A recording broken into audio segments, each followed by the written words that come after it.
This is ongoing for over 100 years, since Zionism started, before the State of Israel started. And till today, people stand up every day, every week. They go out, they demonstrate, they cry, they speak up and say, this is not us, this is not in our name, this is not Judaism, we have no right to occupy another people, we have no right to have a state, as I will with God's help explain. And they get for that their reward from God is great, and the reward from the Zionists is being brutally beaten, arrested, and sometimes killed. So we understand fully what the pressure it is for people to open their doors to let our message be heard. That being said, we especially, God bless those who are not intimidated and stood up to this. And we hope, with God's help in the future, that we should be able to come to celebrate a free Palestine totally, with everybody being fearful of all these evil messengers who are trying to actually be an impediment to the word of God and the name of God, which is peace. So assalamu alaikum, peace to all of you. Thank you very much for coming.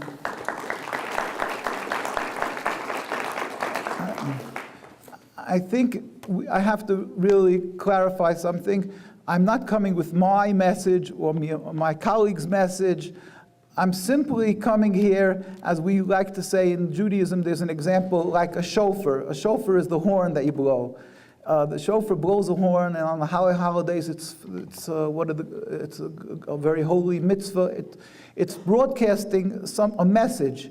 So the horn isn't it's from an animal. It's not the greatness of the horn. It's a message. It's just conveying a message. I'm not here saying my words. This is pure the Torah view, what Judaism is. I'm just going to, in brief, try to explain what Judaism is about, the difference between what Judaism is and what you today think, or many people unfortunately think Judaism is, the difference between the relationship that Jewish people had up until 100 years ago as a given in Muslim and Arab countries, and what it is today, with God's help. Judaism is a religion subservient to the Almighty.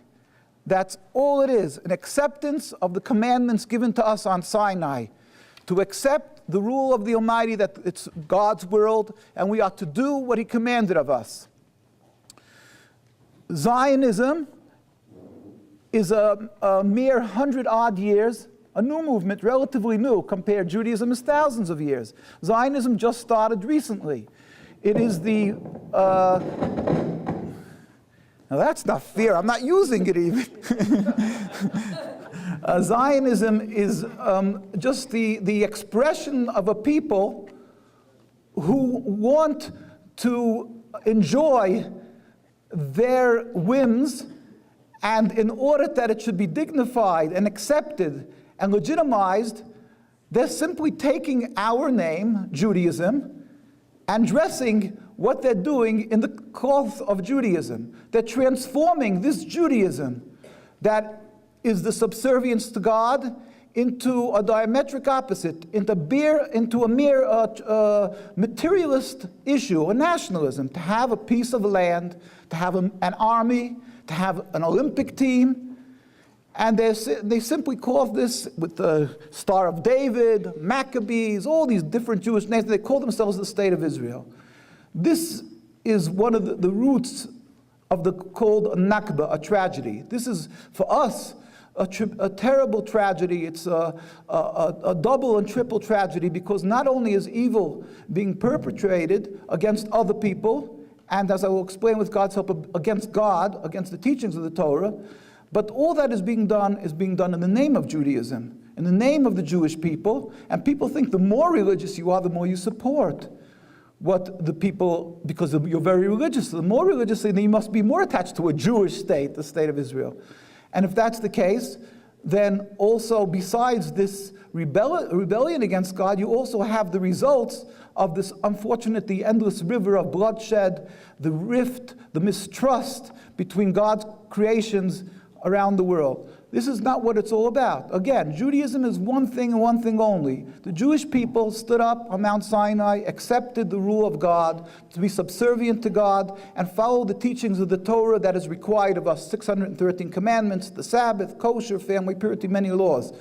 That said, by the way, the time doesn't allow for all these different things, but we believe that every human being is created by God, and if you keep the 7 commandments of Noah, that there's one God, not to serve idol worship, not kill, not steal, not to commit adultery, and then to have a court system, every country has to have, not to eat from an animal while it's shaking. If you're doing these things, it's Elijah the prophet writes, and in our law books, Maimonides writes, then you will inherit the world to come. You don't have to be Jewish to serve God.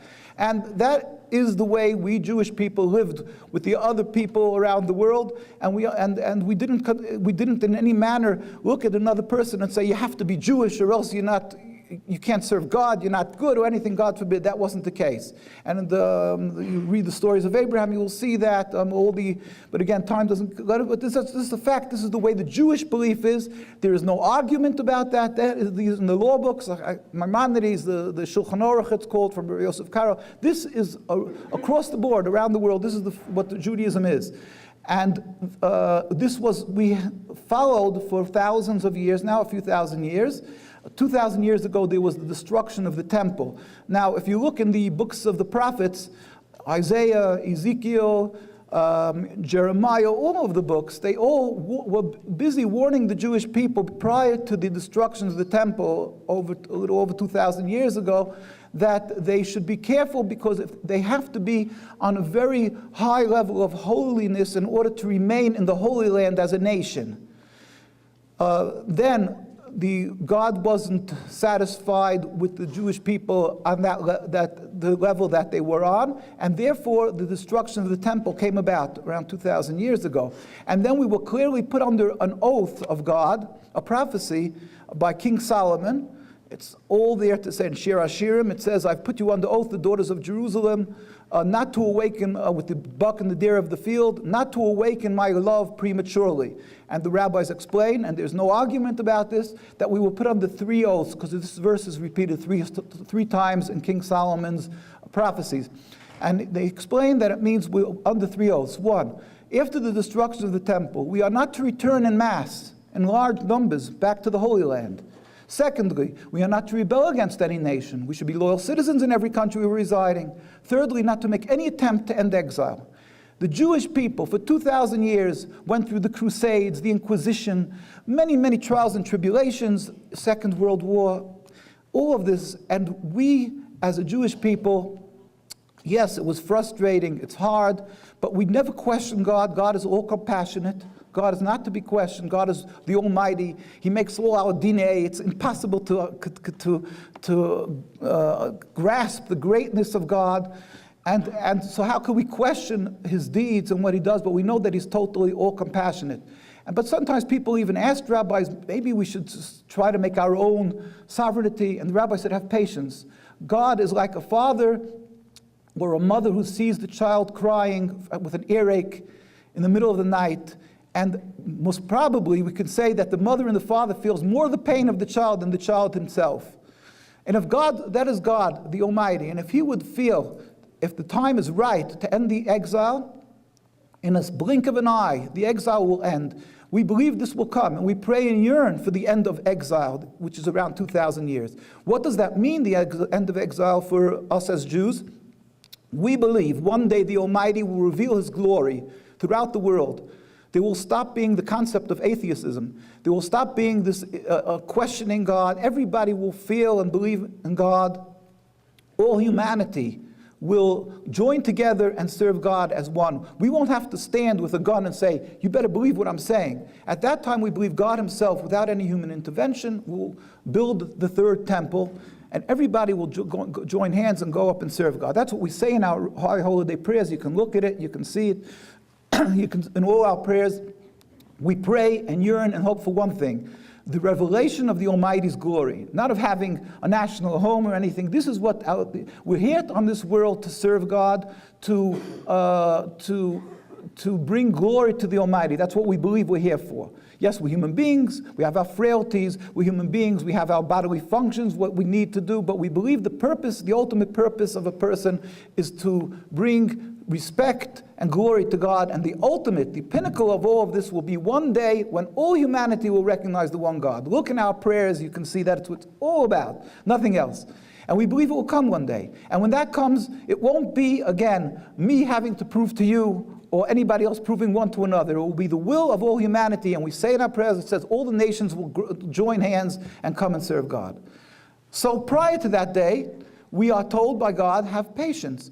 This is part of the medicine. Medicine is bitter a lot of times, but it brings the refuah, it brings the back to good health. God wants, some rabbis say, to break our haughtiness. He has us dispersed amongst the nations, that we are not to have our own sovereignty. We were expressly and explicitly warned by God, we are not to have our sovereignty, not to return en masse. We accept that. And this is our medicine. And our medicine, being that God is perfect, serves two purposes.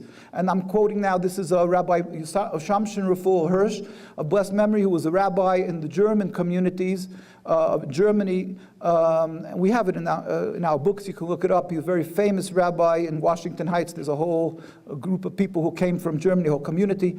He was around 100 odd years ago, more than 100 years ago. And basically he said, a king punishes somebody, he hangs a person for being a revolutionist or something who did some terrible crime. Now, the people that are affected, the family members and everybody, each one individually, according to the level of how they're affected by this person being hanged, the king can't help it because he's a human being. He hangs the person and everybody else gets affected. But the Almighty is perfect.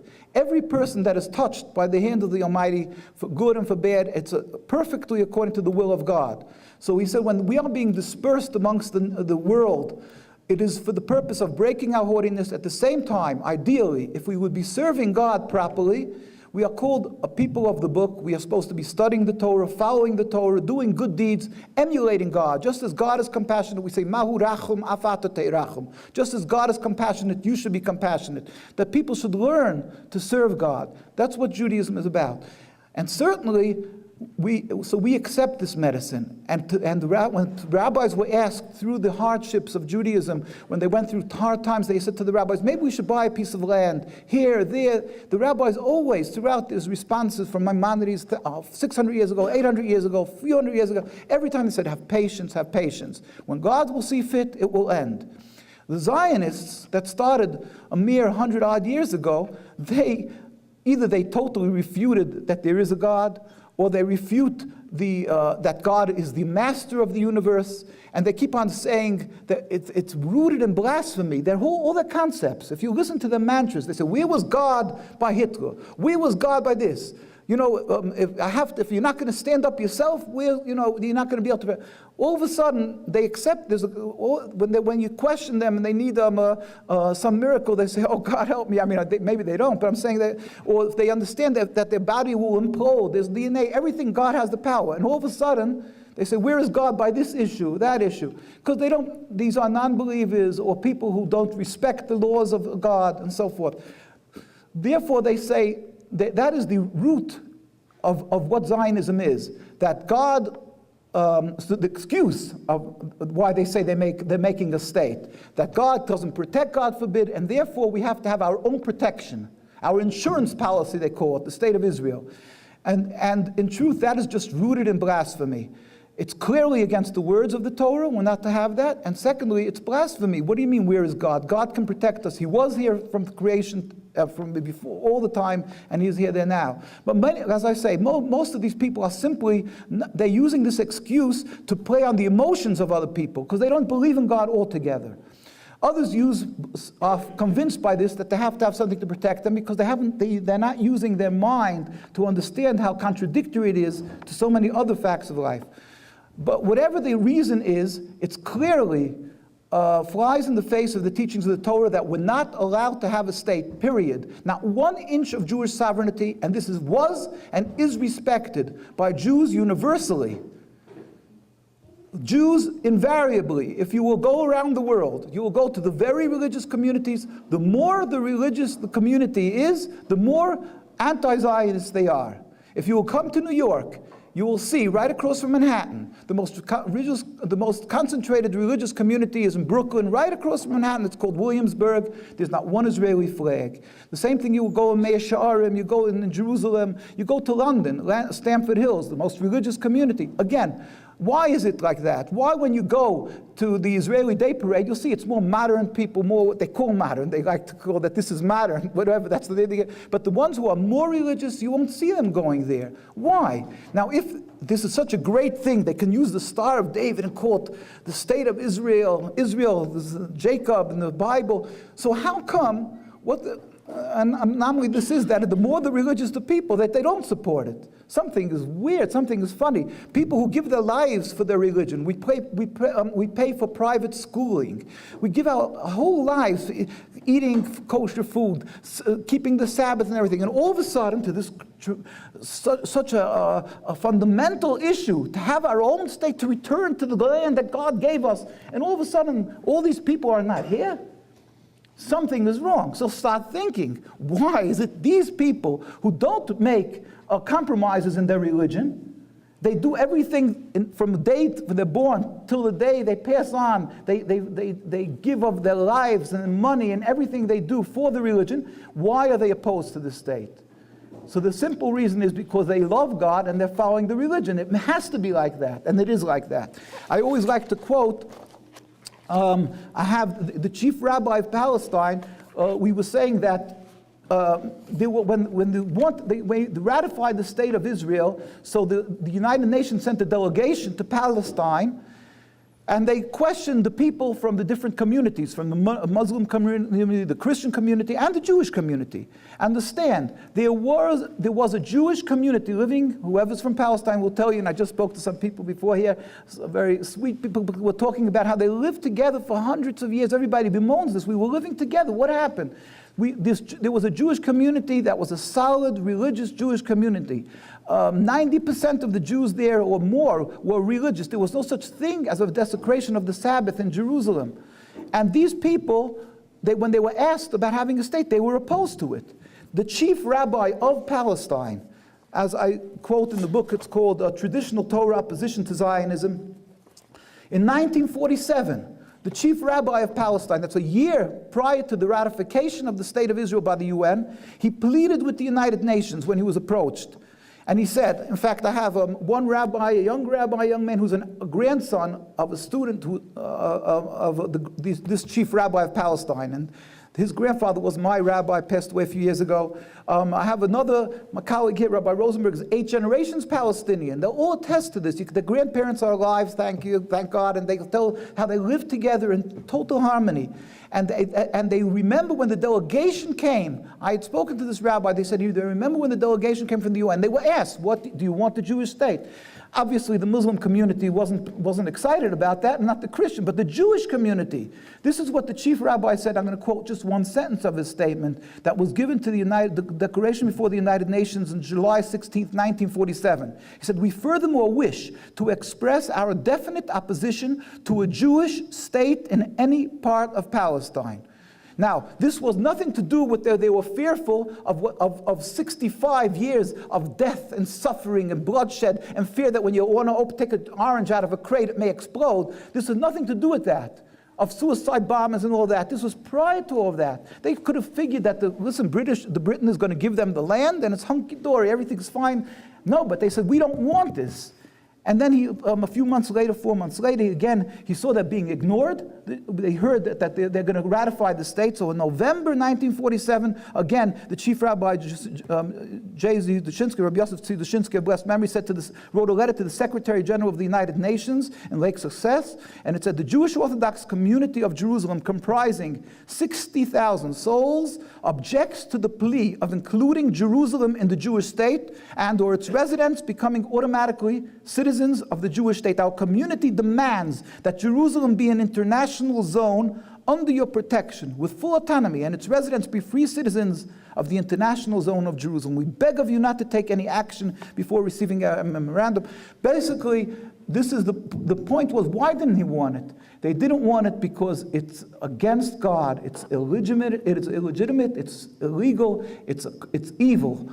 And then this is this crime of the state of Israel, as I've been talking about now. I know that I've not stressed an issue which is, of course, in the minds and hearts of all of you, which is the oppression of the Palestinian people. But we're going a step before that, explaining that this is not like a technical problem, that the people of Palestine are there. If it would have been an uninhabited land, we would be standing there as Jewish people around the world saying, we do not want this state of Israel because it is a rebellion against God. It's telling God, you can't protect us, that we're laughing, God forbid, in the face of God, who's saying, I'm giving you medicine. It's like the child who when the father puts him in a corner for doing some terrible deed, they run away from the corner and they laugh at the father.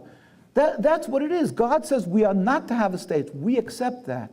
Now, the sin, the crime of the Zionist state is compounded thousandfold because it was created in an inhabited land. They took Palestine, the Zionists. They would have taken another land that was more lush, was productive. They wanted to go to Uganda and here and there, but they understood in order to be able to get this massive backing that they need, support to create a country, they need to do something that should play on the emotions of people. So they turn to Palestine, but that they'll be able to make these advertisements that you constantly hear that says, oh, God gave us the land for 2,000 years, we didn't have the land. So they went to Palestine using the emotions and the ignorance of both the Jewish people and the evangelistic Christians and others who will support them for this. That is why they went to Palestine. But they knew, they were not, don't think that they were fools. They're just wily, they're conniving. The ones who did this, they didn't do it because they wanted God. If they would want God, they would listen to their rabbis. If they would want God, I wouldn't have to quote Zev Jabotinsky. If you know, Jabotinsky was the mentor of Begin, and I'm going to quote him. In 1919, when they were, digging around thinking about making this state, he wrote, and I'm quoting him, in Chadash's Haaretz, a paper in Palestine, and he wrote, in the national home they will announce that those Jews who have on themselves the rust of exile, and they refuse to shave off their beards and payos, earlocks, they refuse to shave off the beards, will be second-class citizens and will not have the right to vote. This was their concept of a Jewish home, mind you. But they, of course, realized that they can't really go around the world and telling them they won't get the support. So they grew beards, they went around, and they put on this aura of holiness, or maybe this word is familiar, a wolf in sheep's clothes. Maybe you heard that lately from one of them. So basically, this is what they're doing, and this is what they did. They went to Morocco, they went to Tunisia, they came in on airplanes to take the people out from there. These people in Morocco and Tunisia never saw an airplane in those days. Even in the United States, it was something new in the 1950s. And they came and said, in the prophecies, it says, God will take you out on the wings of eagles. And they called themselves Operation Wings of Eagles. They're coming, a miracle to gather in the Jews. And unfortunately, that's how they ensnared many people. And that's why they went to Palestine. But the ones who are true to Judaism, from day one till today, stand up and we protest. We're not militant, but we stand up and we say, don't speak in our name. This is a tremendous, we are humiliated. Our hearts cry for the people of Palestine. Our hearts cry for the glory of the Almighty that is being so stained and rubbed in the dirt with this evil movement that just laughs and ridicules the Torah, ridicules God, and keeps on just repeating this mantra. Where was God by the Holocaust? Where was God? Where is God's power?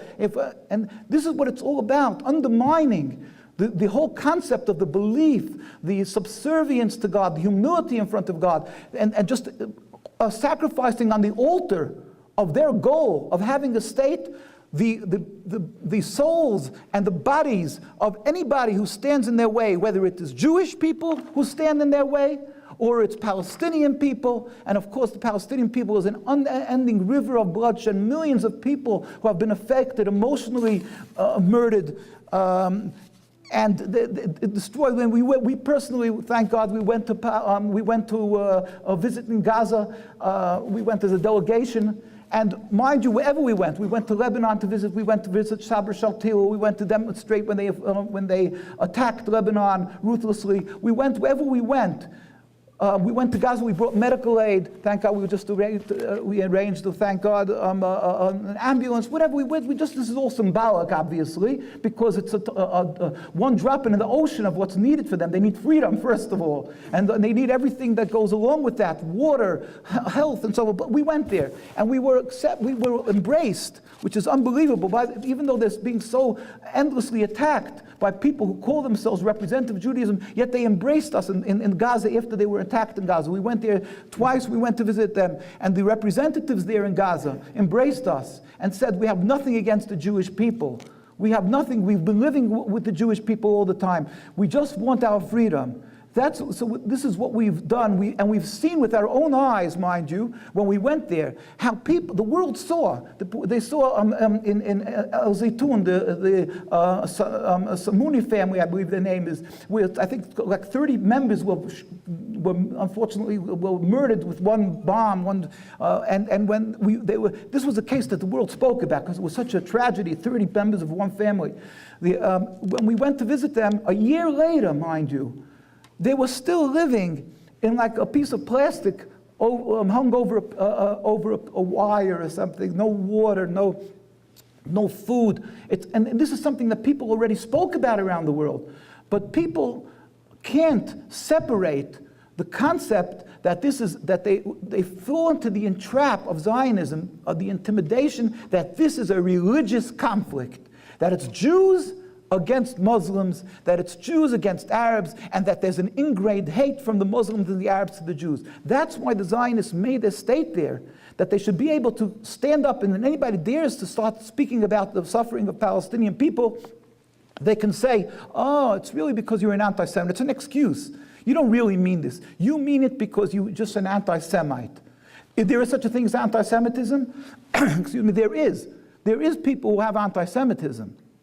But to stand up and oppose Zionism has nothing to do with this. Opposing Zionism, on the contrary, if there would be an end to this impediment to peace, if Zionism would be moved to the side, if there wouldn't be the state of Israel, then on the contrary, history would go back to what it was, how we lived together without any human rights groups to protect us. Why there was never a necessity for a UN or human rights groups, that we were living in the same courtyards, babysitting each other's children. It's facts. These are facts. People are still alive today who remember this. Even when it was in the 1930s, which wasn't the beginning of Zionism, because the Zionists will like to point to the massacre in 1920 in Hebron or whatever. They point to these things, say there was always a hate for Jews. That's not true. That started when Zionism started in the end of by the 1890s and so forth, and they incited so much that there was these and we're not condoning this, but there was a massacre, for instance, in Hebron, because the Zionists made demonstrations by the Wailing Wall. They made demonstrations. They went to Hebron. They came with guns. And the masses of Arabs, unfortunately, weren't able to differentiate and separate between Judaism and Zionism, which is exactly what Zionism wanted. And there was a massacre in Hebron in the 1920s. So the Zionists always point to that. They say, see, in the 1920s already they murdered people. Yes, but we have the letters, and also it's in our testimony here we have from Rabbi Baruch Kaplan, who learned in Hebron in the 1920s. And he says, I was there. We used to take strolls in the Arab neighborhoods in the middle of the night.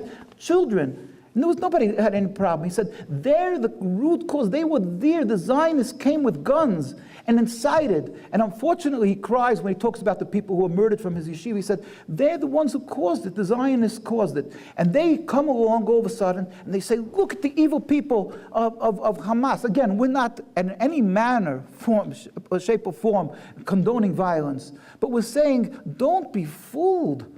When the ADL and these people come along and they say, hey, you said something against the Jew, you said something against the Jew. We're not condoning that. But look what you're doing. You're the root of this. You're causing this. It's somebody who goes and breaks the windows of his neighbor, and the kid goes and breaks the windows, and the father stands there and laughs. And then the guy comes out and he gets angry with the father. What do you think? He won't get angry? Does it give him a right to kill him? No. When they get angry at these people, and where is it coming from? It's a reaction. It's not an action. With all these things that are happening today. So when these Zionists open their mouths, you say, your hands are stained. They're covered in blood. You are the one who's causing all this bloodshed. When the Neturei character stands up and speaks up, they say, look at these people. They have baggage. We have baggage? Let's go. Let's take a walk, a stroll through the cemeteries of their own soldiers. What are they? Zionist soldiers. They all died. They died for a cause, right? And now, if there wouldn't be the state of Israel, there wouldn't be this cause. There wouldn't be a problem. We wouldn't need all this. There wouldn't be a threat of suicide bombs. There wouldn't be a necessity for these walls, and tomorrow they're going to come up with some other brilliant idea, whatever they have. They say that we have to have a guarantee, we have to have some type of insurance policy. What is an insurance policy? Gathering all the Jews into one place in a time of they complain about nuclear, and yet they insist the Jews should come here, gather together in a place. But I don't want to get into the logic, the illogic of all of this.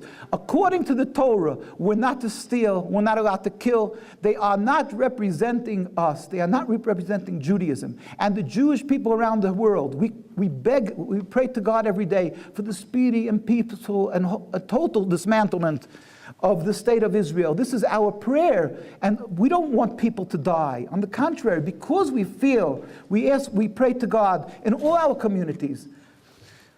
Thank you. So this is what the difference is. There's so much on each subject to talk about. I know they asked me also to mention about my baggage. My baggage is that we went to Iran and we met with President Ahmadinejad. Now, first of all, let me preface this. In Iran, first of all, there was an article in one of the Jewish, the Zionist papers, not a religious paper, the Forward, a few years ago. You can Google it. They wrote it so interesting. President Ahmadinejad gives charity to the Jewish community. He said he should wipe the Jews off the map or something, and yet he gives charity to the Jewish community there. Now, first of all, in Juan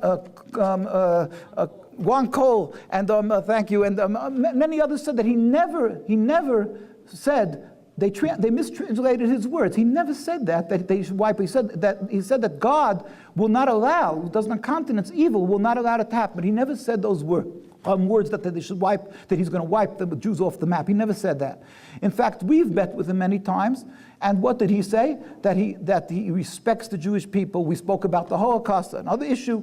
We spoke about all these issues with him, and again, so when they're coming and they're saying, so first of all, the way they present him is totally the Zionist propaganda. So whenever you hear a word from them, don't even believe not what they're saying, but even the paper that it's written on. I'm not sure if it's paper, but so I'm just telling you, because sometimes a person says, being that it's raining outside, so you should. The solution is to take an umbrella. So Pierce doesn't even question the fact that he said that it's raining, because he said that it's raining outside, so you need umbrella. Question: do you need umbrella? Don't need umbrella. But you think it's raining. When they say something, they subversively submit. You put in a statement or something. So what they're saying, don't believe a word. And so I'm saying, I'm not even going to say I'm not his advocate or whatever, but the point is that even, let's just say that there would be an enemy of the Jewish people. So what does the Torah tell us? God told us in the Torah that if you have an enemy, then you as a Jewish person should pray. Jacob's brother Esau wanted to murder him. And that's in the Bible, you can look it up. And he said, and so what did Jacob do? He prayed to God, he repented, and then he brought presents to his brothers Esau, and he embraced him. And that was his approach. This is Esau who clearly wanted to murder him. That is the Jewish approach, and we were told by our rabbis that the Torah teaches us, is telling us this story that we should follow in these ways. So when the Zionists come and they attack me for doing something, look at this, the nerve, the audacity. They are fighting, they are ridiculing and fighting the power of God, and that God rules the world. And they're saying that the right ways, according to their minuscule brains, that they see with their eyes, the approach is never again. They're going to spit into the ocean, and the ocean's going to spit back at them. What's going to happen? They're going to stand up, never again. We're going to show you. But God says that's not the approach for you. The approach is with asking for compassion, trying to win back the friendship. That is even by a true enemy. There's a lot more and deeper thoughts about this, but this is the Jewish approach. So they come and say, as if I have to answer for myself that I'm going against the Torah, that we're doing something against, with traitors against the Jewish people. They're the traitors. The Jewish teaching is that if he would be an enemy, like they say, then they should become crawling, walking around, trying to get this friendship from a person who has nuclear power, if that's the case. So I don't answer for them. In fact, we demonstrate in New York, we never plead with them. We don't look at them. They're rogues, they're thieves. We plead with the nations. We plead with President Obama, with the presidents. Do not be intimidated. We plead with the people of Denver. We say, do not be intimidated when they approach you. Remember, there's the Almighty on this world, and we have to do His will. And when you do His will, that it will be good. So, and when they're coming, that doesn't mean it's right because they have the power. Their intimidations, they're saying that the ones who don't go in their ways is right. Look at the facts. This is not the way. I'm going to end here with this, with God's help, because the people want to ask questions. So basically, our approach was we go to the people of Iran. We go to every leader who we heard who's angry at the Jewish people, which we did. And we met with them, and we went to Gaza, we went to Lebanon, we went to all, and everyone, first of all, they're not the enemies. That's the truth. And they say they don't hate the Jewish people. There's an impediment to peace. There's a cause. There's a reason why there is bloodshed. The impediment to peace is this flagrant rebellion against God, stealing, killing, taking the land, rebelling against the belief that God rules the world is called Zionism. There's so much to talk about, I won't. And just to mention one other thing, because of the Holocaust, they asked me to mention it because that's one of my baggage, so I'll just have to mention that. When I went to Iran, there was also a Holocaust conference, which they stamped the Holocaust denial. Again, I'm not an advocate I'm not the lawyer for Iran, I'm not the lawyer for President Ahmadinejad, who it was, or anything like that. But the fact was, he said that the Zionists are using the Holocaust, whatever. He says he wants to have a meeting about that. There was some very, very great scholars who were supposed to come, and they were all sent letters and intimidated not to go there. At the end of the day, there were many scholars who went, who were the believers, of course, that the Holocaust happened and so forth, and but they weren't Zionists, so they weren't afraid, or whatever the story was. Many just came and went there, and they spoke about this issue. They were not deniers of the Holocaust. And when I went there, right after the Prime Minister opened the session for the Holocaust, I spoke, and I stood up and I said, and you can hear it's there, my speech is there. I spoke twice there, when I was supposed to schedule to speak, and right at the opening session. And I said, we are convinced millions of Jews, millions of Jews died in the Holocaust. They died because they were Jewish. And we hope the result, and we're convinced the result of this conference will be the recognition of the millions of Jews who died there. But that does not give a right in any manner to steal and take the land away from the Palestinian people. And that's what he spoke about, President Ahmadinejad. Now, everybody was there, Reuters, BBC, everybody, there was thousands of reporters, and everybody reported it very straightforward. Now, Associated Press put out a statement that said Rabbi Weiss said that the Holocaust, Rabbi Moshe Dovid Weiss, they made a mistake with one name. With that, it ended up good for them because they were able to squirm out of this issue. But they said Rabbi Moshe Dovid, there was no, there was not that many other rabbis there. But so Yisrael Dovid Weiss, not Moshe Dovid Weiss. But anyway, that's what they were able to get. So they wrote that Rabbi Moshe Dovid said it was exaggerated. Now, first of all, my father escaped from Hungary when the Nazis came. My grandparents were killed in Auschwitz. My father-in-law, he should have a speedy recovery. He's very sick now. He was in Auschwitz, actually.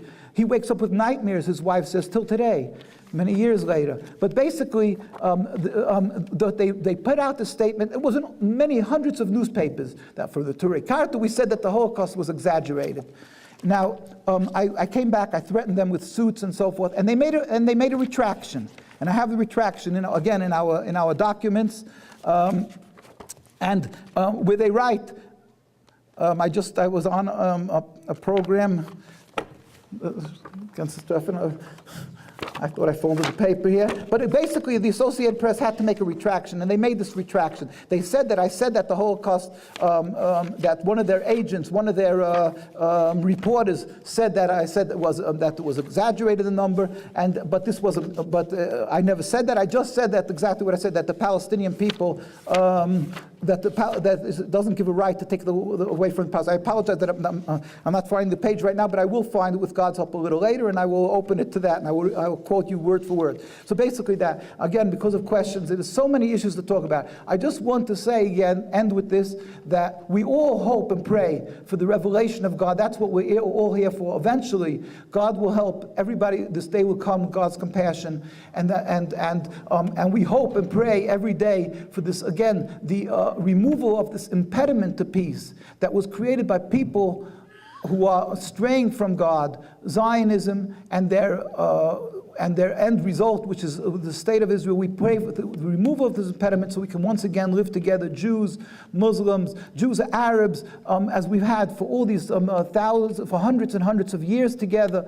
And we should not be intimidated. Stand up, and if you're speaking up and speaking, you're not an anti-Semite if you speak up about this issue, but know the facts. And if you and we ask of the people also to speak to your parents and grandparents. Here, just a lady approached me, told a story from her grandparents, from a grandfather who was met with this. It's a long story, so I won't tell it. But she said, "You're my brother," and I have actually a story that's very similar because they both breastfed by one of their mothers. An Arab with a Jew. And this is what we want. So get these stories, write it down, because the older generation is passing on. Tape them. It's hard to write.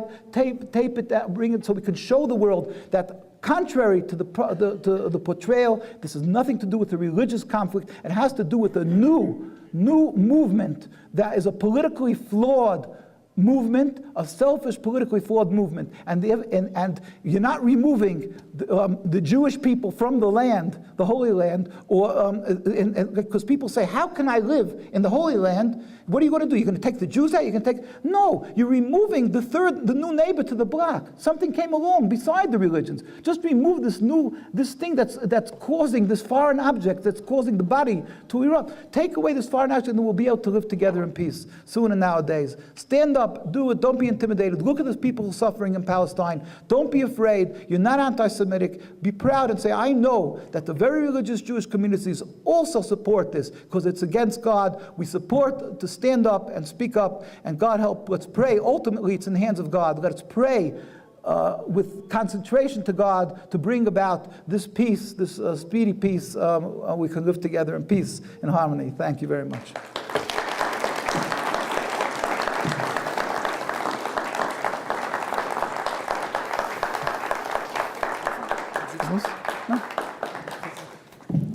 We'd like to open it up to questions now. So, geknijst de pees. Neem ze zich op de andere berg. Ja. okay. Yes. My question has to do with the Orthodox community in Israel and the fact that the government is trying to force them into the military, and I'm wondering how that stands. Unfortunately, not everything is black and white, because you see in the pictures a lot of times Jewish people who are religious people who look to be very strong Zionists. The settlers, a lot of them are very people. Oh, you found it. Oh, thank you. Let me just quote it because I said I would quote it. This is from the Associated Press. I apologize just for 1 second. This is date January 4th, 2007. It's signed by the Associated Press, Josh Hafner, and it's, I'm quoting, you can look it up, it's in here, it's in the, you can find it. Members who used BCNY, whatever, Holocaust denies Jews, that's the title of the article, sent December 15th on the New York Dateline, are asked to use the following story. Associated Press, New York, in a December 15th story about an Iranian-sponsored conference on the Holocaust, the Associated Press erroneously attributed a claim that the number of Jews killed by the Nazis was exaggerated. Rabbi Yisrael Dovid Weiss, who attended the conference, denied making such a statement, said the claim does not reflect his position. He opposes the state of Israel and believes Israelis have used the Holocaust to gain sympathy and advantage. The story should have also cited Iranian news reports as the source of the quote. In other words, he's trying to say it's not their fault that it was an Iranian source that said it. Josh Hoffner, news editor, New York City Associated Press. So they had to make a retraction of their statement. But this story, when I was there, was in headlines, hundreds and hundreds of papers announced. This retraction, I don't know where you would find it, the retraction. So, of course, the name stays, the deniers of the Holocaust. That's unfortunate. And so when they come along, these Zionists, they claim, we have baggage. Our baggage is, yes, baggage that we're proud to carry around. And just like when you go traveling, you take your most precious objects. Our baggage is our Jewish religion, but it's not baggage that we don't want. It's baggage that we insist on taking along with us. That's Judaism. They are either ashamed of their religion, or they just don't want it, they detest it, and they want a new type of religion with a new type of baggage. We don't accept that. Now, I'm sorry, you were asking about there. Now, unfortunately, today, and what they call Israel, they have settlers. The settlers are the ones who dare to go out to the edge. Why? Because these are idealists. They take students, like I say, they play on the emotions. They say, we were in exile so many years, and they get these sometimes religious people. But this is a fringe of Judaism. It's a very small amount of the Jewish people. The ones who come from, almost invariably, they come from they don't come from very religious families. The ones who come from really true religious families, they know who to go to. They go to all the communities in Jerusalem, in London, in New York, with the elite, the Ivy League of Jewish teaching on. They don't become Zionists. But the ones who go to the settlements, these are these idealists who Meir Kahane, JDL, whatever they are. So you always see them because they're always up front. And unfortunately, the suicide bombers, and they get attacked. The Torah doesn't allow them to put their kids out there on places to get killed or either not. It's against the Torah. Well, what gives them the right to do that? But they do it. And so this is what you see. Now, there's two types of people who don't send their children to the Israeli army. There's the ones who don't send it because it's against our religion. We won't stand up and fight and support. In fact, the vast majority of religious Jews, they won't send their children to the army. And that's a point of contention there.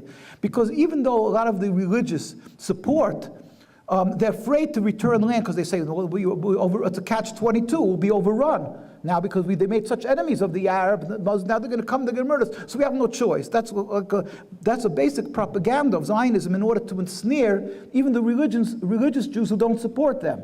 Again, we don't condone it. We have large Jewish communities who never recognize the state of Israel. We say, I'm sorry. This shouldn't be in existence, this state. But they are able to get others to support the state by saying, if you return the land, so it's still an all, but they won't go fight for the land. They'll celebrate with us the day the state ends. They won't march on the parades. But they have these people, so they don't go to the army. These people who don't go to the army, now they get support from the government. We don't take support. We have our communities, that we have our own chief rabbi, we have a rabbinate. We don't recognize the Israeli rabbinate. It's a window dressing. It's a farce. We have our chief rabbis, as we have mentioned before, from before the state of Israel. So we don't go because we don't recognize them, we don't support them. Others who don't go, when they were told that they're going to be forced into it, so they're demonstrating they don't want it. But there's two types. There's people who don't go because they don't want to die for a cause they don't believe in, and there are others who are totally against the existence of the state, never have anything to do with the state at all. So there's different groups. But unfortunately, what I'm trying to say is that you see religious Jews a lot of times involved. And they're always up front, so it looks like there's more religious Jews supporting it than there actually is, because they're always up front. Or even, unfortunately, after a suicide bomb, they have these groups who bury the dead. So they're sometimes from religious communities, they go out there. But it's not because they're Zionists, they're going out there, unfortunately, because they have to bury the dead. This is only a touching. We're trying to open a window that you can look forward and study more of this subject. We're just trying to shed some light on it, that you should understand that there's a whole other story behind all that's happening. We only have another 15 minutes before they start broadcasting the prayers throughout the mosque here. So, if we could keep our answers a little bit short. Oh, okay, yeah, I hate right. To stand up to a rabbi, but Okay. yes, sir. Michael. Rabbi Weiss, my name is Michael Rabb. I'm from Boulder, Colorado. Really appreciate you coming here and making these statements to basically say that the Jewish state of Israel is wrong. It's wrong from your perspective on some basis of religion, and also morally wrong. It's doing bad things, evil things. And so I appreciate that. I have a question, though, and I would like your comment about your point about very religious Jews abhor this idea of this Jewish state of Israel. But in my experience and my involvement in this campaign for the freedom of Palestine, in the American diaspora, the Jewish diaspora, it is the religious Jews, the Jews that attend synagogue on Saturday morning, that are fully and totally integrated into the support, the political support of AIPAC. And that is a very important part of why this country, the United States of America, supports this awful Zionist project called the Jewish state of Israel. Right, yeah. 100% right. Again, that's part of our frustration and hurt and how we're humiliated. It's true. First of all, you said you made so eloquently, you said there's the religious thing and there's the human rights issue, the human rights of morality. We consider what people call human rights, we call godliness.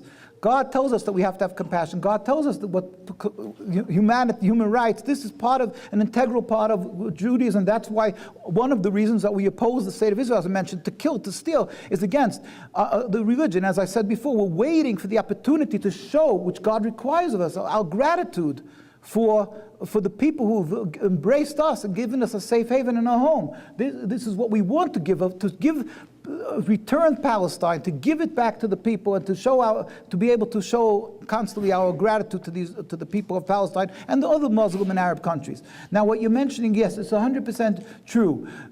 There is a lot of religious, because a religious fervor drives them to support it. Now, first of all, it happens to be that AIPAC, if you will go, the vast majority, the majority at least, is certainly not religious. In fact, they just made it over a Sabbath, where they desecrated the Sabbath. They made registration, writing the names on Sabbath and so forth. It was on the Sabbath. Yes, they had also Orthodox people. But again, the reason you won't hear the thousands and tens of thousands of people who would come out to demonstrate, would take the time, because of the intimidation. What you've had here in the mosque, the threats that was given them, that they're going to close down the nonprofit, they're going to do this, they're going to do that, that's just a drop of what they can do to us. They call us, they say, you have children in school, we know where your children are going. People, after every demonstration, we have tens of thousands of people, you can see on our site, who demonstrate. When Netanyahu came to visit Obama, you can see the demonstrations that we had, tens of thousands of people, wasn't shown in the regular press. But after every demonstration, people lose their jobs, because they come in your face, they take pictures, and then they see, oh, you belong for this business, so they call the head of it, you want our advertising, you want to do business with us? We have a worker who's a terrible Jew, who's against our own people, and so forth, and so on and so on. So in every manner that they could think of, they intimidate, and people are afraid to speak up. That said, thank God, we had a chief rabbi of Palestine who moved out of Palestine, moved to New York. His name was Rabbi Teitelbaum. There's a town upstate New York. It's called KJ, Kiryas Joel, and he was the Rabbi Teitelbaum of West Memory, and he kept on saying it's our obligation. He used to cry when he said it. At the cost of our lives, to stand up and let the world know that they don't speak in the name of Judaism. It's against the Torah. And he said, who knows how much bloodshed? He said this before there was all this bloodshed. He said, who knows how much bloodshed is going to, there's a tape of it, he's banging on it. He said, how much bloodshed they're going to cause. So there is a large, many Jews who oppose it. But there are, unfortunately, religious Jews, because if it becomes a religious issue, which the Zionists want, then of course there's a more fervor, and they're there, and you see them more. But first of all, but they're not the majority, but there are there. And unfortunately, I can only say that it's a flawed concept of the religion, because the religion is clear that we are not allowed to have a state, and we have whole volumes All the rabbis in Europe, mind the way, before the Second World War, I know it's a little long, and before the Second World War, universally, all the rabbis, it was hardly a community. If somebody became a Zionist, he was ostracized. After we lost the majority of our Jewish brethren and our leaders, because the first people that were killed, both in the Soviet Union and in the Nazis, was the leaders, the teachers, the educators. They murdered them, so the Jews were leaderless. And the Zionists came and they gave land, they gave property, they gave this and support. They have an endless well of money. So they were able to ensnare Jews. But prior to the Second World War, everybody opposed it. Today, you still, thank God, have many Jews who oppose it, but they were able to ensnare people into their doing. So we don't condone it. It hurts us. They are there, but it's not the representation, both not of the religion, which is clear, and thank God, not of many Jews who are true to the religion.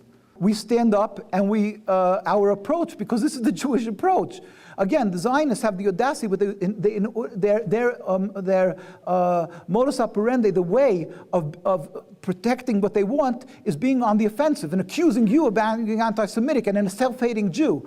What the Torah tells us, it's like a fantasy. It doesn't make sense. They're coming and telling us how a Jew is to live his life and how we are to approach. We have a Torah that is written so clearly. Like I said, Jacob went Esav, and the rabbis, the Chassam Sofer, all the leading rabbis told us this is the way we should live our lives and approach when there's an enemy, a true enemy. The Zionism says, how dare you give a hand? Our approach is the Torah approach that will save lives. It happens to be, even if we wouldn't understand the logic behind it, we do what the Torah tells us. But it's logical. Is the approach that I should go to every person who speaks against Jews with a venom, I should go and I should say, okay, we'll see who's stronger. What am I going to accomplish? You see, Zionism doesn't care that 10 Jews are going to die as long as they're going to have a state. On the contrary, there'll be panic, and they say, we have to have a state. 10 Jews died, and God forbid in America. We have to have a state now. So it's a win-win situation for them. The more Jews are harmed, Sharon said to the people of France, anti-Semitism, come to Paris. And he became a persona non grata over there in Paris, if you remember the story. They want anti-Semitism. They want to incite, and they don't care. It's going to cost lives. Anything gets sacrificed on the altar of their idealism because they don't have the godly measuring stick. We say, God tells us, no, that's not the approach. Somebody has something against me. Yes, I gave my hand for David Duke. They say, I don't remember, but it was probably 100% true that he was at the conference. I went over and I heard him even giving. I was waiting to be interviewed on a television station, and he said words. He said, this rabbi said that you could eat the blood of somebody, not the blood of something. I forgot. He made a quote like that, like as if the Torah tells us that we should kill somebody. Crazy things. I waited. He finished. I spoke to him. I said, this is not the Torah. This is not what it says in our Torah. You've been told wrong. Our approach is not, again, our approach, the Torah approach. The Torah approach is that you should approach the one who is an enemy, if they're an enemy. Not everybody who's been stamped an enemy is an enemy. And in fact, most probably the vast majority aren't what the Zionists want to portray as enemies. But even the ones that would be truly enemies, why are they enemies?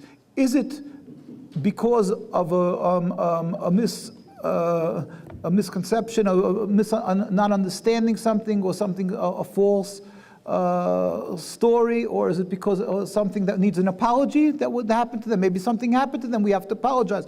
We want, and that is what and if it's just because they simply have a hate, maybe we can just plead with them that they shouldn't hate us. So we have to do, that's what the Torah says. It doesn't, if the many people understand this logic. In fact, many of our leaders in today's world say that is the real approach. That is the way for peace, by approaching, trying to embrace. And I think everybody who's a logical human being will say, if there's a way of, instead of being aggressive and militant, the first thing you try to do, what's the UN about, right? That you try to have a peaceful solution to any type of thing. So yes, if there's somebody who's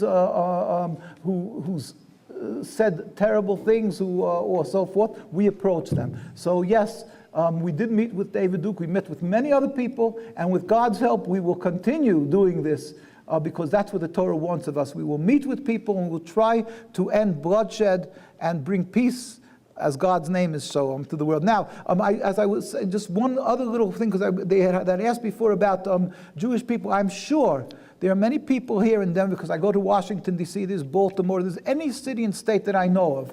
I meet people and they say, great work, Jewish people. But I can't even, sometimes I ask them, can you do me a favor and deliver a message for me? They say, please. I can't, I'm afraid. They don't want to be seen, they don't want to be, because if they'll be subject to who knows what, and intimidation, and you see what intimidation there is. So it's unfortunate you don't see the will of so many of the Jewish people who are true to Judaism. You only see the ones who are Zionists, who have this arrogance, the haughtiness, what they have, because we say it's from the Satan that's driving them, and not God's morals. Yeah. I was just going to comment. Jesus said, "Love your enemies, pray for those who persecute you." And then he said, "Blessed are the peacemakers." He didn't say the peacekeepers. You can keep peace with a big stick, but making peace requires the conditions of justice and fairness and equality. That's my little sermon. Stephanie. So I have a question in terms of the other, the Jewish community who feels that maybe Israel now is the time when everyone should be converging in Israel. What do you say that? Because I mean, what are the conditions going to look like different from what is happening now? Does that make any sense? Yeah. These are many prophecies from all the different prophets, and most of the prophecies are written in parables. There's no clear, a Jewish person, if you ask him, when is the Messiah going to come, the Mashiach, when is this going to be the great revelation where all humanity is, and if they say they know the answer, then there's one thing that's guaranteed: they don't know what they're talking about, because nobody knows. They say the ones who know don't say. The great men who know don't say, and the ones who don't know, they're the ones who are mouthing about it. And in fact, the codifier of law, Maimonides of blessed memory, writes that a person shouldn't be delving in the end of time in all these prophecies. It's parables. When the time comes, we will understand what the prophecy meant. What we are to do is simply bring the coming of the Mashiach, or the Messiah, of this revelation of God. How? Through good deeds, by being a good Jew, by being a good human being, by serving the Almighty. When we're doing what we're supposed to be doing, then that will bring closer, we believe, God's compassion and the end of this period, this exilic period, and the revelation of God. But we have no idea when this will happen. We hope, and our rabbi said it's the end. It's close to the end of time. It is this tremendous tragedy. What there was, the Holocaust, where millions and millions, they were slaughtered and so forth. That it's like they say, a candle before it burns out, it flares up. They said, and unfortunately they said it would have happened. Many said if it wouldn't have been that the Zionism came about, which is such a rebellion against God, such a blatant refutal of the kingdom of the Almighty, built and predicated on the fact that God is weak.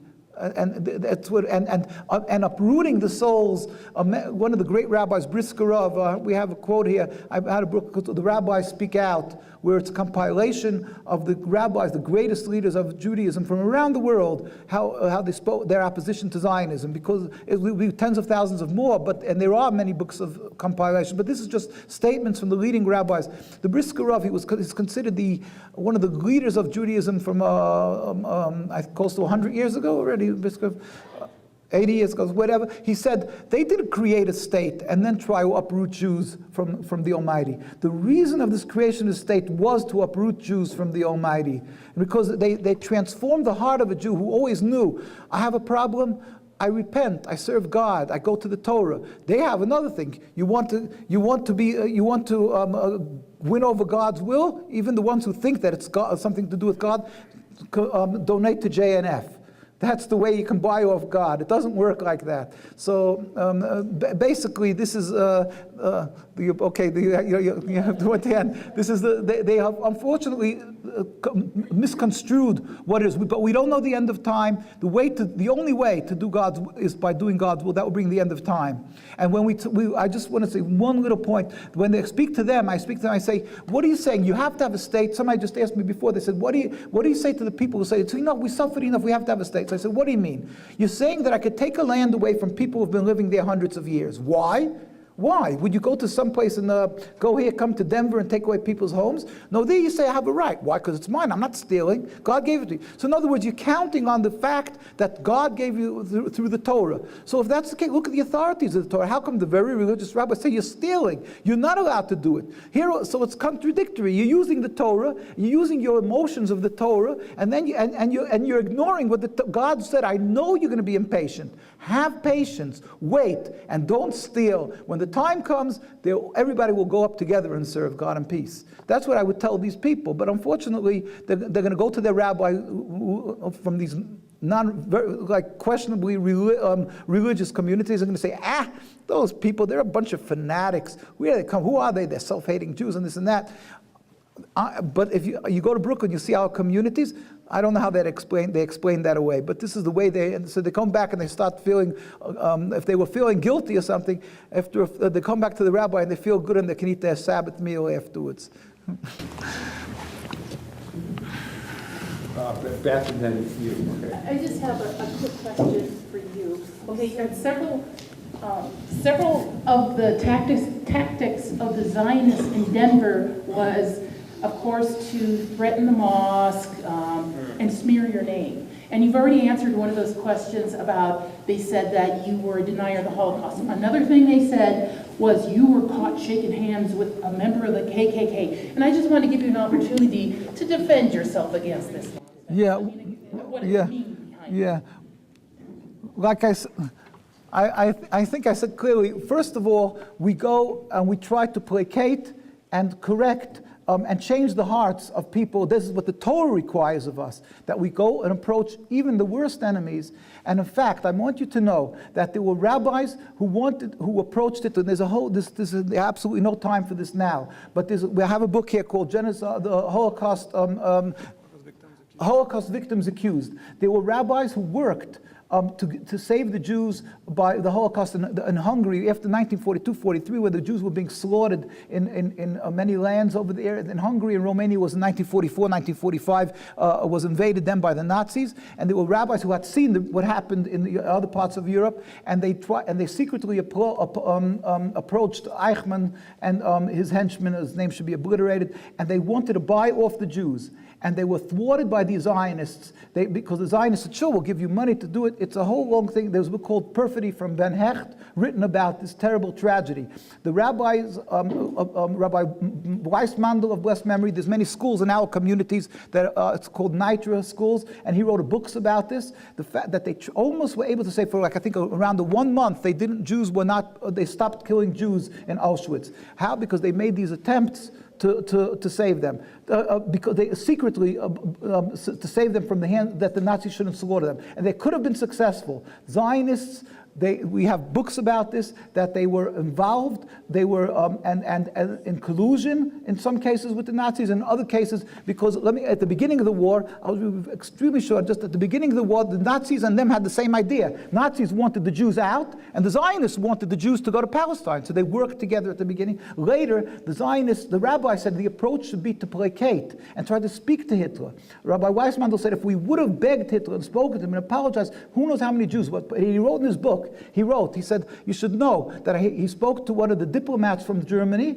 who said that when Stephen Weiss, who was a reform rabbi who lived in New York, and we don't hold of him at all. And he said, I'm going to call out a boycott against Hitler.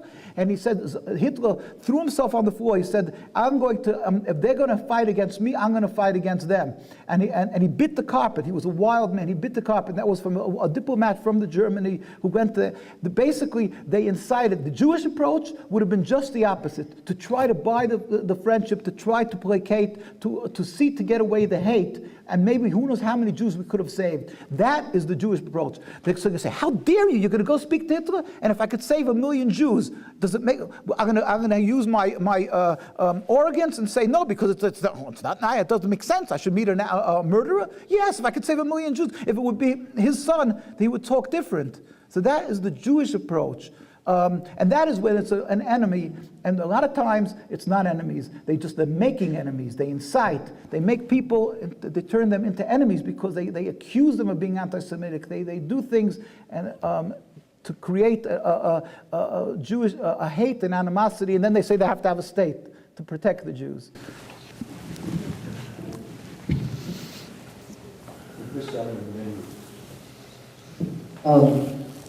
My connection piggybacks off what you just said a little bit. First of all, the word anti-Semite I think is a little misleading too, because people say anti-Semite means anti-Jew, but Semite is anyone from that region, which is misleading by itself. But one of the things that Israel's doing is all in the name of the Jews. And it seems to me a lot of the anti-Semitism and claims that are out there are either fabricated or exaggerated. But I do think that there's a possibility that anti-Semitism in a Nazi sense could actually rear its head again because of the things that Israel's doing. For example, if we are led into another world war, it will be very clear that Israel was one of the main countries that did this, and it would be clear that that's being done in the name of the Jews. What's your thought about that, the potential for what Israel's doing to be a great threat to Jews? Because it seems to me like Israel may be the greatest threat to Jews in the world today.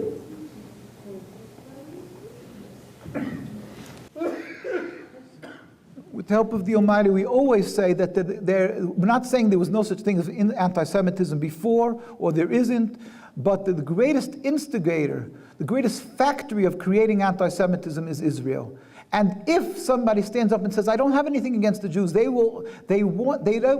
fact, there was a study in Europe, I think from the European Union, and they wanted to say that there's anti-Zionism and anti-Semitism. And they said, okay, we're not getting, by the way, into the semantics. So a Semite is also an Arab and so forth. We're not getting anything. But let's just leave the word anti-Semitism the way it's presented as anti-Judaism. But they refuse to accept that. They say that, no, you can't say that. You can't separate anti-Semitism from anti-Zionism because they don't want to separate it. That's why they want to call it the Jewish state. They weren't happy, I think, by the Oslo Clause. They didn't want it to be, they insisted it's called the Jewish state because they want to confuse this issue, make it like it's a religious conflict, and if you're against Judaism, you're against that. And you're right, of course, that the repercussions of this state of Israel is not only in that conflict over there in Palestine, but in the Middle East and so on. How much bloodshed, how much suffering. It's such a simple issue. You have a new movement, and the world insists, or whoever, the ones who are backing this, that you have to keep this cemented there. Imagine if somebody puts a piece of a splinter in the eye, and he's going to take medication on medication that the eye should be numbed to this piece of a splinter in the eye. No, you remove the splinter. We're talking here? There were 3 people living there. There were Muslims, there were Christians, and there were Jews. And all of a sudden, less than 100 years ago, a movement came around 100 years called Zionism. Prior to that, we were living together in peace. What is so hard to comprehend this? Why don't you understand that this is the newcomer to the block that's like putting a foreign object? You're taking an Alka-Seltzer pill, you're putting it in a glass. Just remove, God help peacefully, this impediment to peace, and then we can live in peace.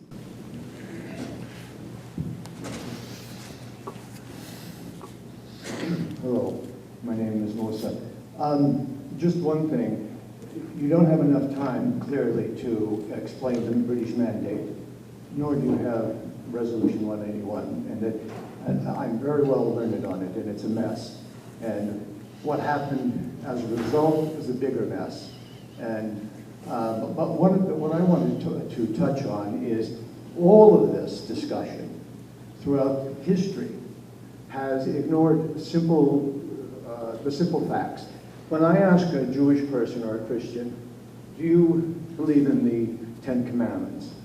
Do you believe when Moshe said, Shema Yisrael, Adonai Eloheinu, Adonai Echad?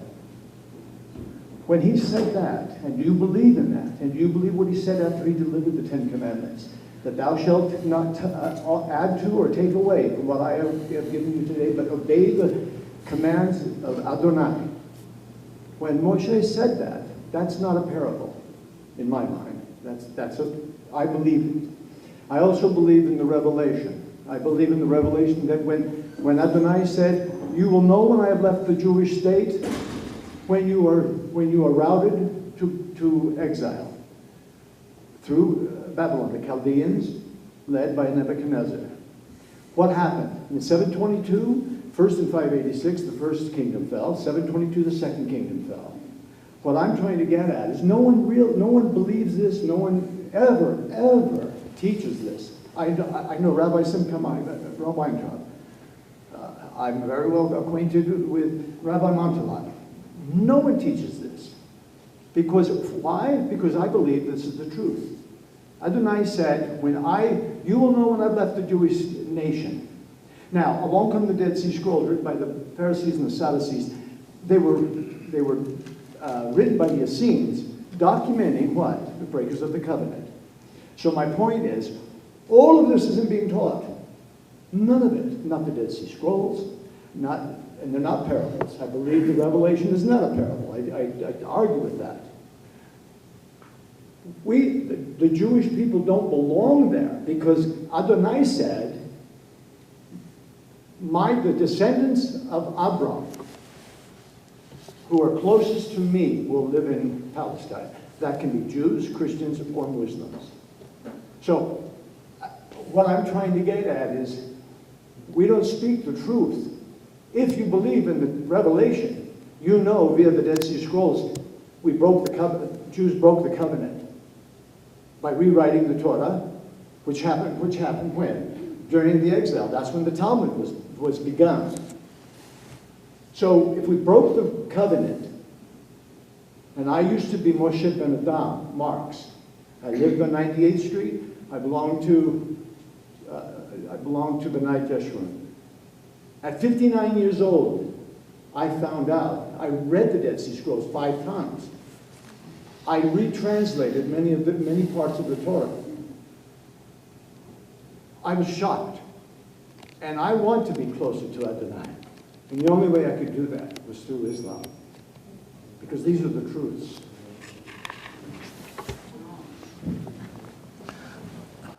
It's very important with the points that you brought up, that first of all, I like to always stress,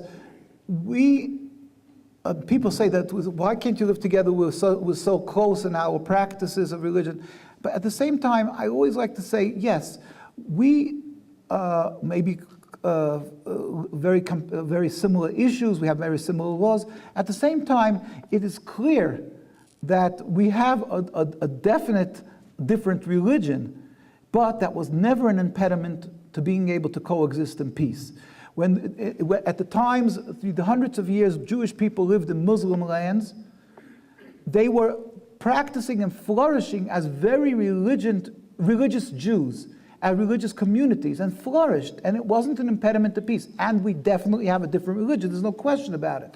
Now, you've mentioned a few issues there. Obviously, the time doesn't allow for that, but we as a Jewish people have an exacting system. We were given the Torah on Sinai, and there was never a gap in our teaching. It was passed down to us from generation to generation. We have to follow strictly by this Torah that was given to us, and that we have to do. We believe God, that we believe, and it's a fact for us that we have to follow this teaching to exacting to the law. But that is never an impediment of coexisting, as history attests to that thing. Now, you mentioned, so we have this difference. Now, you mentioned about the parables, that you don't agree with parables. In our teaching, again, we have a system of how we have to follow the Torah, which allows for Jewish people to live in the Holy Land as individuals. That is why they were able to live for hundreds of years as individuals, not as a sovereign state, but as individuals under different rulers, whoever it may be, the indigenous population. That's why we lived under the Turkish and the British and whoever it were before and after. We can be, except under the Zionists, because the Zionists are a rebellion against God, but we can live under whoever the rule may be, and that is required of us. So I respectfully disagree in disagree in the fact that how we should be, because we as Jews follow it not the way you understand our religion, but the way we have to follow our religion. The covenant that we made, we follow it that way, and we understand that these are parables. But parables to a certain respect. Other things are very clear, and also altogether our religion is very clear in the system of practicing. Certain prophecies, like how when the Messiah will come, are parables. Others are very clear, and all our law system is an exacting system which we follow through the Talmud and the Shulchan Aruch, the law books. So that's the difference that we have, but it's never an impediment to peace, the difference of religion. No, I never indicated it was an impediment to peace.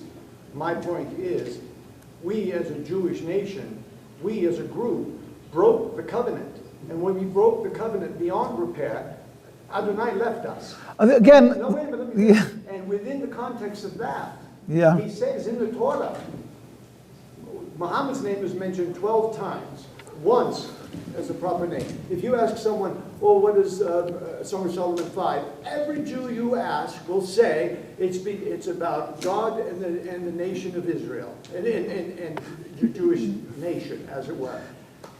But when you say, how can sheep's cloth be the parable for teeth?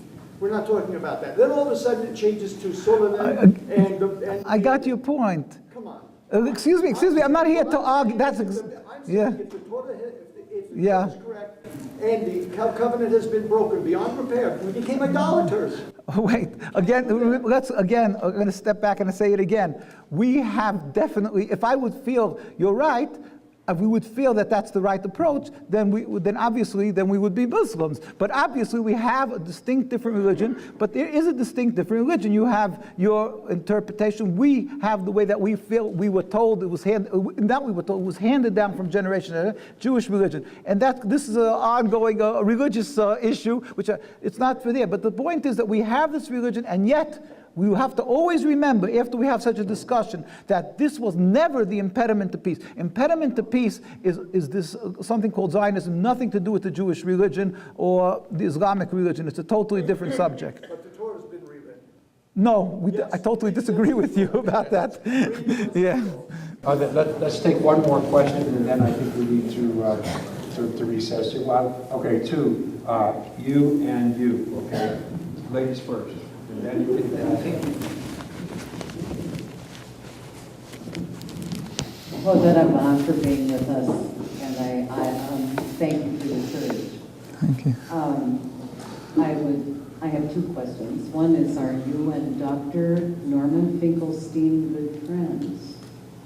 And second, how can we purchase your beautiful writings?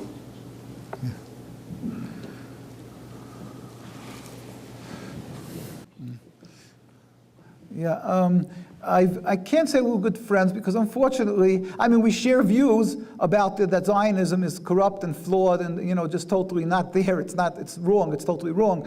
But unfortunately, he's not coming from where we're coming. We're coming from the Judaism that it's totally wrong, and we believe that with the one God who rules the world, and we have to keep God's commandments. He's not coming from there, but he comes with a logical explanation. Again, I mentioned earlier, like I said, I'm reluctant to speak through the concept of logic that you don't want to concentrate Jews in one place. Because why? Because then maybe you find the flaw in my logic. At the same time, we say that it's neither here nor there, because the issue is the religion.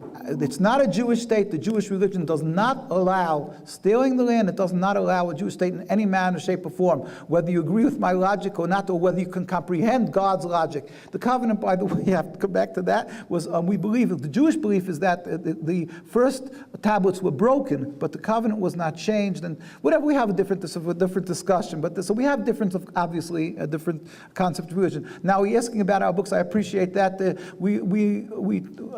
There are things that are for sale that it can be for very minimal amount of money. The rabbis speak out on our site, which is www.nkusa. It's just a few dollars. We just call for the reprinting, whether it's this, for instance, a compilation of the leading rabbinical authorities that you can see from there how all the communities oppose Zionism, the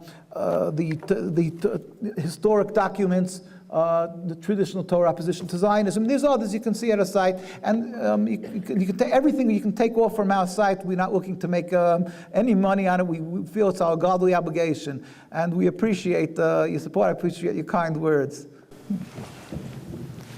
One last question. Well, again, thank you for coming. It's wonderful to hear so many very interesting things, at least I didn't know about. My question is, I think we all want peace. We want the conflicts to end. How do you see the way forward, what needs to happen to Israel and Palestine?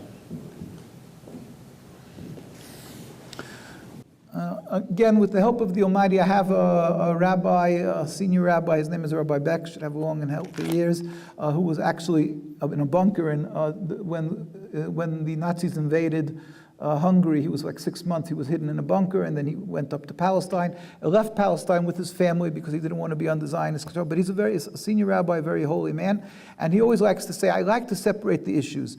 Firstly, we should not confuse this, that we're not allowed to have states, which I kept repeating, is a fact of the Torah. We're not allowed to have a sovereignty, we're not allowed to steal the land. So when we have to show, on the contrary, appreciation to the people who've been so good to us.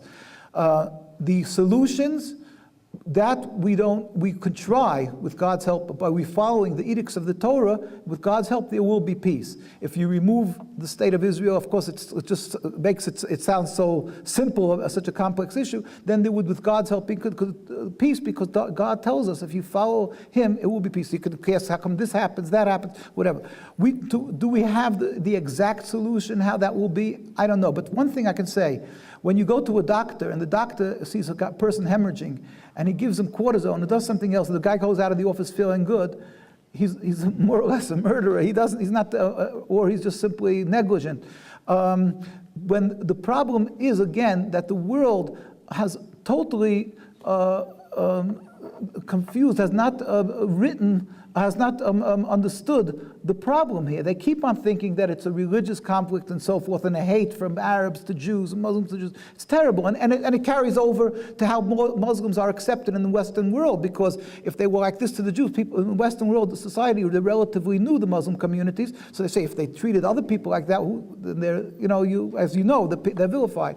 So it's misunderstood the problem. We have to separate the issues. Clearly that there's nothing to do with religion. Understand, so the people who are the thinkers, the ones who want, if they could somehow, like there's, be able to approach this and say, look, this is obviously the problem, a Zionist state. How are we going to get this dismantled and removed? Is it that there should be a total democratic state? We as Jews say that it's up to the Palestinian people to have whatever type of country they want, it's their land.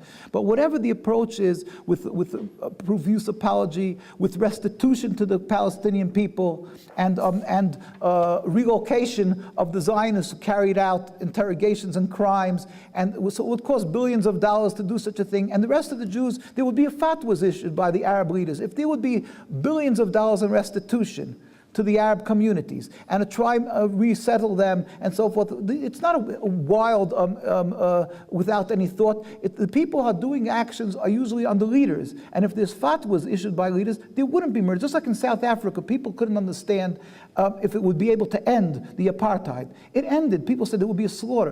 Why? But you see, there's such a concept can happen. Over here, people say, how could you, it's a catch-22, how can you get out of it?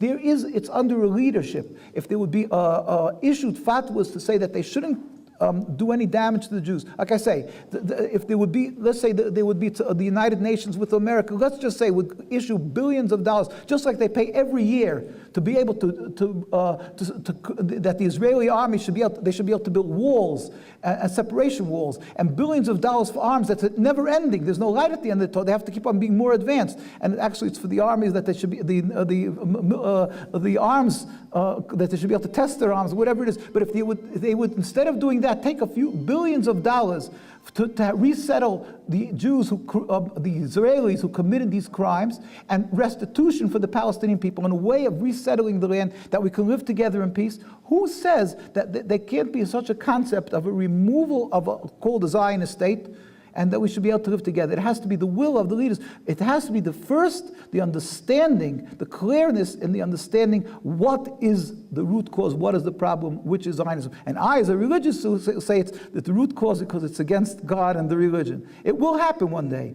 First of all, again, just one little point, Statistically speaking, there's going to be more Arabs than Jews there, and they're all going to swear allegiance to the state of Israel. Where's the logic in that, right? So, but anyway, but again, I come back, according to religion, we can't have the state. It will end. In the Torah, it says, why are you rebelling against God? It will not be successful.